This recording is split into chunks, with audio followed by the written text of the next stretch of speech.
मेरी एक बड़ी गलती की सज़ा पूरे परिवार को भुगतनी पड़ी। चलिए जानते हैं आखिर क्या थी वो गलती। एक बार की बात थी, दिनेश जो था अचानक से ही उसके पिताजी की मृत्यु हो गई थी। तो उसके पिताजी की जब मृत्यु हुई तो उस सदमे में जो था उसकी माँ अचानक से ही पागल हो गई और अजीबोगरीब बातें करती रहती थी और दुखी रहती थी, रोती रहती थी। तो दिनेश जो था उससे ये सब देखा नहीं जाता और वो परेशान रहने लगता है। उनके घर में इस वक्त उसकी माँ और उसकी एक दादी और एक छोटी बहन रहा करती थी। तो दिनेश जो था ऑफिस जब गया तो अपने दोस्त को अपने घर में चल रही समस्या के बारे में बताने लगा। तो उसके दोस्त ने कहा, अरे यार तू चिंता क्यों करता है, एक ऐसी जगह है जहाँ पर हम भूत प्रेतों से बात कर सकते हैं। क्यों नहीं हम तेरे पिताजी की आत्मा को बुलाते और फिर उन्हें ले जाकर जो है तुम्हारी माँ से बातचीत कराएंगे, तो हो सकता है कि उनको जो सदमा लगा है वो ठीक हो जाए। तो दिनेश जो था अपने दोस्त की बात को सुनकर बोला, कैसी बात कर रहा है, भूत प्रेत को बुलाना क्या सही होगा? और वाकई में ऐसी चीज़ें होती भी हैं, कौन जाने।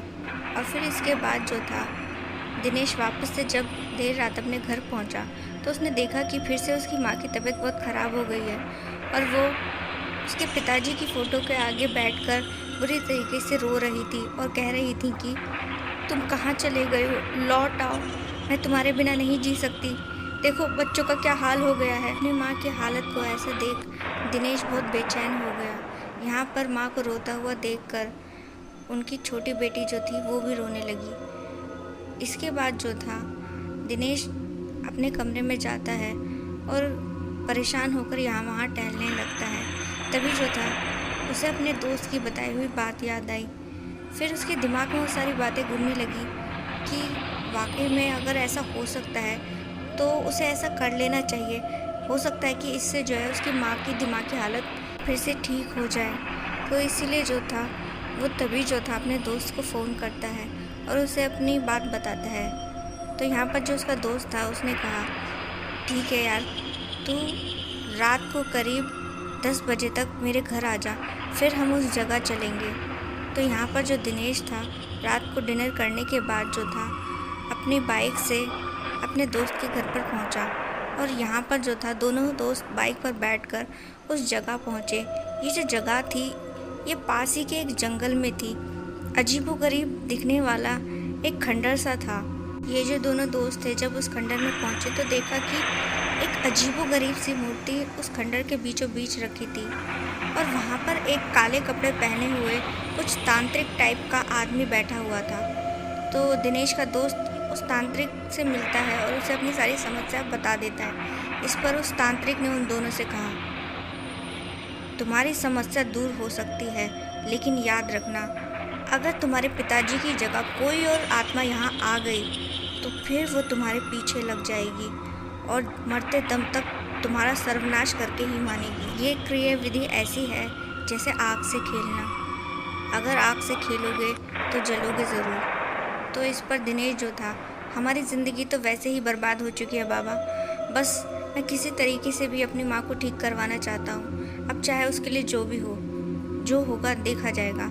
अब इसके बाद जो था वो तांत्रिक उन दोनों को साथ लेकर वहाँ पर बैठ गया और फिर एक क्रिया विधि शुरू कर दी और जिसके बाद जो था अचानक वहाँ पे तेज़ तूफ़ानी हवाएं चलने लगी। तो यहाँ पर जो था वो तांत्रिक पूछता है, क्या तुम परिवेश की आत्मा हो?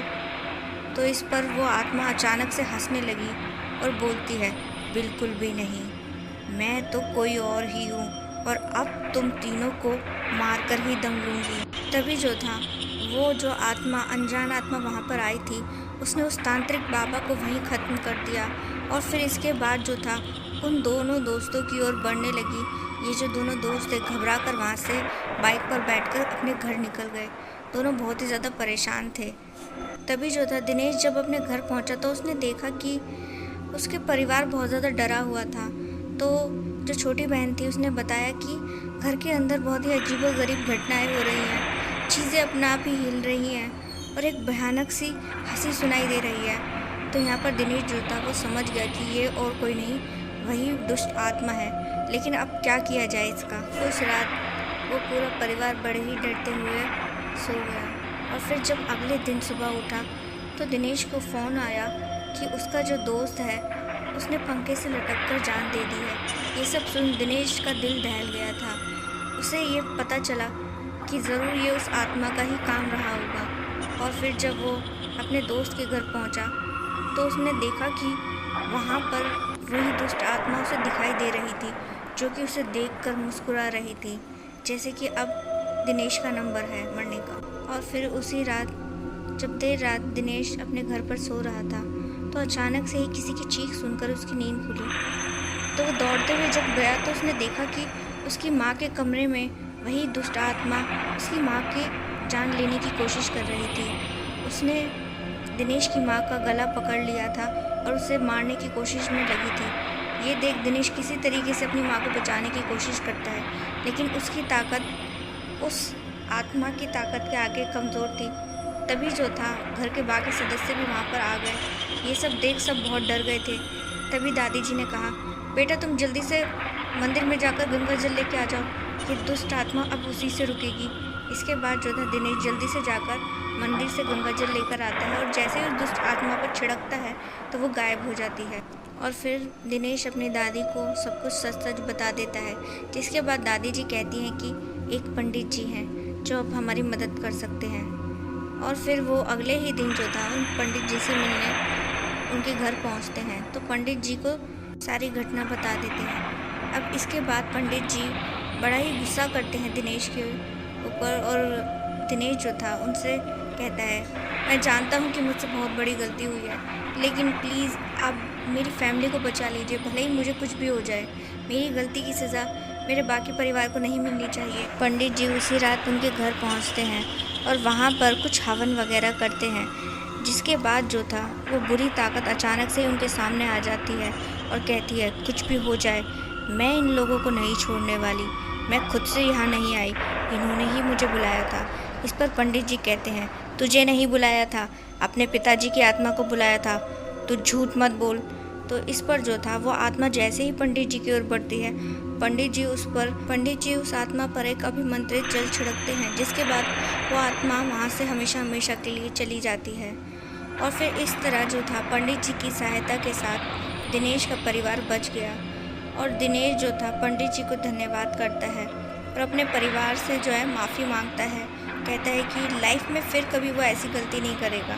तो दादी जी जो थी उन्होंने कहा कि मैं मानती हूँ कि तुमने गलत किया है, लेकिन किया अपने परिवार के लिए था, इसलिए मैं तुम्हें माफ़ करती हूँ।